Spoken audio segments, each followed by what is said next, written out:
정확하게 알고 있는지를 물어보는 문제입니다. 정규 분포가 지금 4,3의 제곱을 따르고 있죠. 평균이 얼마? 4예요. 정규 분포의 특징이 뭡니까?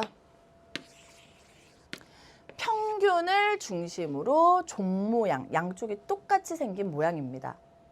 그리고 이 전체의 넓이는 1이다라는 게 가장 중요하고요. 그래서 딱 반반으로 나눴을 때의 넓이는 각각은 0.5다. 그러니까 여기가 4잖아요. 여기가 지금 4잖아요. 그러니까 반반이 지금 똑같이 생긴 모양이어야 된다라는 거예요. 1부터 7까지의 확률. n에다가 1 대입하면 뭐죠? p, x가 1보다 작거나 같을 확률. 2는요. x가 2보다 작거나 같을 확률. 3일 때는 3보다 작거나 같을 확률. 그리고 4일 때는 4보다 작거나 같을 확률. 5일 때는 5보다 작거나 같을 확률로 바뀌는 거예요. 자, 다 적어볼게요. 이거 구하래요. 정말 당황스러웠죠? 자, 그런데 여러분 보세요. 확률이라는 건 넓이를 의미하고요. 1보다 작거나 같을 확률 4, 3, 2, 1. 1이 있을 때 1보다 작거나 같을 확률은 이 부분의 넓이를 의미해요. 2보다 작거나 같을 확률은 그럼 여기가 2면 여기에서의 넓이를 의미하겠죠. 맞습니까? 3보다 작거나 같을 확률. 여기가 3이 있으면 3보다 작거나 같을 확률은 이 넓이를 의미하는 거예요. 그러면 4보다 작거나 같을 확률을 무슨 색을 안 썼을까요? 보라색. 4보다 작거나 같을 확률은 이 부분을 의미하는 겁니다.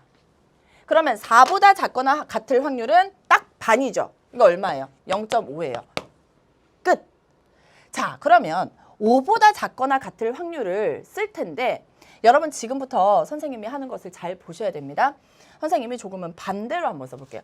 7보다 작거나 같을 확률부터 보여드릴게요. 자, 보세요. 하나하나 할 건데요. 자, 이렇게 있으면 여기가 4고요.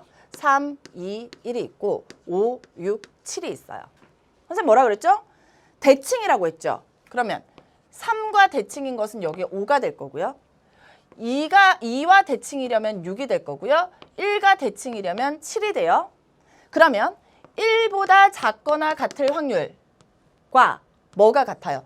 7보다 크거나 같을 확률은 같다라는 거예요. 그쵸? 그래서 이 부분이 p, x가 1보다 작거나 같을 확률이에요. 그런데 여기 뭐가 있습니까? 7보다 작거나 같을 확률을 뭐 해요? 더하죠. 7보다 작거나 같을 확률은 이만큼. 그러면 결국 전체죠. 그럼 전체는 얼마다? 1이다. 그래서 1보다 작거나 같을 확률과 7보다 작거나 같을 확률을 더하면 얼마? 1이 됩니다. 그러면 같은 이유로 2보다 작거나 같을 확률은 뭐보다? 6보다 크거나 같을 확률과 같죠. 그래서 2보다 작거나 같을 확률은 x가 6보다 크거나 같을 확률과 같고 여기다가 x가 6보다 작거나 같을 확률을 더하면 결국 이 둘을 더해도 얼마? 1이 되는 거예요. 그러면 같은 이유로 3보다 작거나 같을 확률과 5보다 작거나 같을 확률을 더하면 얼마? 1이 되겠죠. 그래서 1 플러스 1 플러스 1 플러스 0.5가 되어서 이 값은 3.5가 나오게 되는데 이 값을 a라고 하래요. 따라서 10a는 얼마가 됐나? 35가 나오게 되는 겁니다. 여러분 이 문제를요. 이렇게 해결하기가 너무 불편하다라는 학생은요. 이게 다 표준화 시켜도 상관없어요. 그래서 표준 정규 분포로 바꾸어서 평균을 뭐로 두고 0으로 두고 양쪽을 확인하는 것도 나쁘지 않습니다. 여러분이 편리한 방법대로 문제 해결하시면 돼요. 선생님이 일부러 선생님이 스캔해서 올려주는 자료에는 표준화를 한 것을 가지고 설명을 해놨습니다. 두 개를 같이 비교해서 둘 다 여러분의 것으로 만들면 훨씬 더 효과적으로 사용할 수 있을 거예요. 아마도 지금 연속 확률 밀도 함수나 이런 정규 분포에 대한 그래프에 대한 문항이 6월, 9월 이렇게 계속 예전에 9월에도 등장하고 이러는 것을 보면은 이런 문제가 조금은 어렵게 나올 수도 있을 것 같습니다. 그래서 정확하게 개념을 좀 파악하고 넘어가는 게 좋을 것 같아요. 이건 정말 그냥 개념에 대한 문제죠. 그래서 29번 문제는 연계 문항은 아니었지만 여러분이 정규 분포 한 번 더 정리한다라는 생각으로 확인하고 넘어가시면 좋을 것 같아요. 대망의 30번 문항입니다.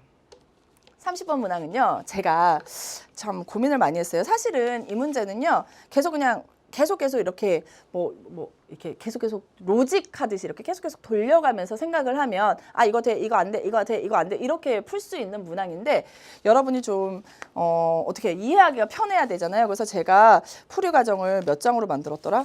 이게 4장이에요. 풀이 과정이 4장인데 선생님이 정말 자세하게 여러분이 이렇게 읽으면 이해할 수 있도록 적어놨습니다. 그래서 선생님은 이번 시간에 이제 설명을 해드릴 거고요. 여러분이 풀면서 계속 생각을 하셔야 돼요. 아, 이때 지표가 얼마고 이때 가수가 얼마고 가수가 얼마일 때 어떤 값이 되고 이런 것들을 계속 생각을 하면서 값들을 찾아 나가셔야 된다는 게 굉장히 중요하고요.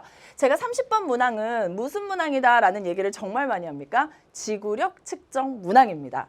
대학 수학 능력 시험은요. 대학교에 가서 이 학생이 얼마나 열심히 공부를 할 수 있는지를 측정하는 시험이라고 했을 때 그것을 가장 많이 확인할 수 있는 게 30번 문항입니다. 30번 문항은 물론 여러분 이게 해설지가 어떻게 나올지 저도 잘 모르겠습니다. 저도 아직 해설지를 보지 못해서 해설지가 나왔을 때 아마도 뭐 좀 예쁘게 기준을 잡아서 얼마부터 얼마까지는 이렇게 되고